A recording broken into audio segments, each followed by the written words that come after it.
Hammaga salom, bemalol tabriklashlaring mumkin. Navbatdagi obyektimizni o'z egalariga topshirdik.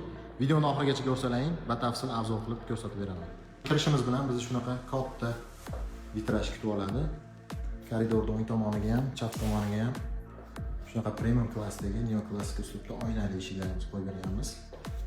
Va xonadonimiz ichida gulxo'y eshiklar. Har doimgidek o'sha trenddagi neoklassik uslubda eshiklarimizni qo'yib berganmiz. Tepada ham bor. Kimga shunaqa premium sifatdagi xizmatlar kerak bo'lsa, pastda raqam qoldiramiz. Bemalol aloqaga chiqishlaring mumkin. Ishlaring tez, sifatli bitkazib berishga harakat qilamiz. Kartinkani lekin boplashib